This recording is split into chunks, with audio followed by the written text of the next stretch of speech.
important points that you made, because you cited the example of Pakistan and Iran, kith and kith.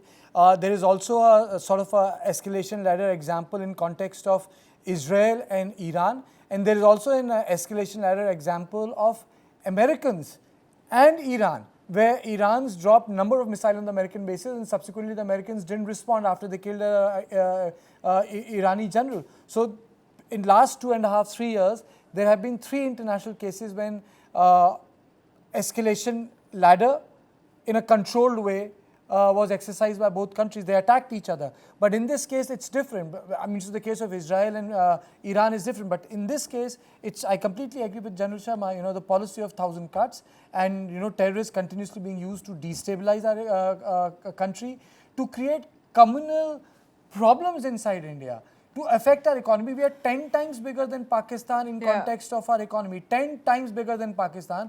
There is no conventional size, comparison. Yes, population, absolutely. in every sense It's not India, Pakistan or 47. We are different. We have a lot of things at stake, but I think he hit it, he was bang on, that there will be a response. How much we'll absorb it, how much will be a payback, now, then, later, it will need to be seen, because if Pakistan upsets that escalation ladder, then there may be a stronger response. But I really can't fathom how India has carried out these precision strikes in 2 weeks. If it's really true that Pahalgam is what triggered India to get down to the bottom of these terror hideouts and strike them, in 2 weeks' time, could it have been done earlier? Major Amit Bansal, your take on that? It's just amazing. I have newfound respect for our army. Today, with the kind of images that they've released, showing how graphical images of how terror hideouts were located at these points without breaching Pakistan's airspace, staying within India's boundaries, India has attacked and surgically struck at those terror launch pads. If it was possible, then why not earlier? See, Nabila, every operation has to be planned in a different way. It has to be planned. You have to see how the enemy is reacting. Intelligence has to be brought in. Your weapon platform have to be selected. The targets will have to be selected. And moreover, most importantly, you have to select a time where the enemy is most unaware. So with that kind of thing, you have to select a time of your choice. Even in Balakot, we took some time. We took about 12 days of planning. And here we took about 2 weeks of planning. So there's nothing wrong in that. And ultimate aim is not to react immediately, not to carry out a knee-jerk reaction, but to hit hard, hit with the precision, and so that the enemy bleeds heavily, and the message is conveyed. So I don't think so that there is any timeline to it. It has to be carried out when we are prepared, and a time and a place and a moment of our choice, not as a knee-jerk reaction. What Karthikeya said earlier stays with me. Today was supposed to be, and we were all in the newsroom here at News9 preparing for mock drills, as we've been calling it. But now he says it's no more mock drills, it's war drills. Yes, these are war drills. These are war drills. So we call them drills because it's being carried out at our level. But this can be mock drills. And as Karthikeya was bringing out earlier, I strongly believe that we have to be ready for a retribution. Pakistan will not stay silent. It is going to hit, because there is a reason to it. See, ever since 1947, Pakistan was formed. The very basis, the very foundation of this country was anti-India rhetoric. And the factor on which the entire Pakistani army is surviving ever since then. See, army has been ruling the country for the last 75 years. And the very fact on which Pakistani army is surviving is the anti-India rhetoric. So if Pakistan does not take any action, nobody will take their army seriously. So in order to prove themselves and to prove that, yes, they are the real custodian of Pakistan, they are the real rulers of Pakistan, they will do some kind of face saving, and they'll carry out some kind of attack like they did immediately after Balakot, just to do the face saving and just to create another kind of misinformation campaign and tell their countrymen that, yes, they are capable of reacting, they are capable of hitting India back, and they have done their face saving. Ambassador, do you think that this entire thing that has spun out of control is also a reflection of the way Munir wants to run Pakistan as a state, the way he wants to run Pakistan as an army?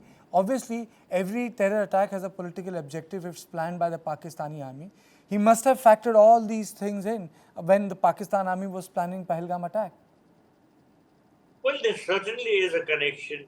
between Asim Munir's thinking and this particular Pahalgam terror attack. Because let us recall the fact that just a week or so before the Pahalgam terror attack, General Munir had delivered a speech in which he had done his very best to divide Hindus and Muslims. He had spelled out a rhetoric how Hindus and Muslims are so different. And the attack itself, the kind of color that it took place where Hindus were identified and then killed, was an attempt to convey to Indian Muslims that they are different from the Hindus who are in India, and that perhaps the Muslims of India are more similar to the people in Pakistan. But that has failed. Look, on the very day that the Pahalgam attack took place, Indian Muslims in Kashmir and the rest of the country came out strongly against that terrorist attack. And in many places, there were demonstrations and there were marches, silent marches, candlelight marches by Muslims. Ambassador Prabhudayal, if this was about religion, there's not one Islamic country that I can possibly think of who's siding with Pakistan today. The Islamic world is against what Pakistan is standing for, against the fact that it's harboring terror. In fact, UAE, Gulf countries have said it openly on many levels that if there's one country or one black spot on the Islamic world right now, it's Pakistan. It's true. But what I'm trying to say is that General Asim Munir tried to divide India into Muslims and non-Muslims. Correct. That failed because the Muslims of India strongly demonstrated and sent out a message that they condemned the terrorist attack which took place in Pahalgam. Moreover, let me also mention that today's press briefing, where Foreign Secretary Mr. Vikram Misri led from the front, his two colleagues in that press briefing were ladies, one from the Air Force, one from the Army, one a Muslim and one a Hindu, sending across a clear message that India is one, India is united. And it's very essential that in this difficult time, India sends across messages all across the world that we are united, that we are one country. We are not divided politically. And it's very, very significant that political parties have come forward in support of the strike against the terrorist camps. No politician has spoken against it. So India is united. India refuses to be divided on religious grounds. Muslims and Hindus are together. It is one country. We are both part of it. All religions are part of India. We are not discriminating against anybody. Okay. And the fact of the matter is that we stand together against terrorism.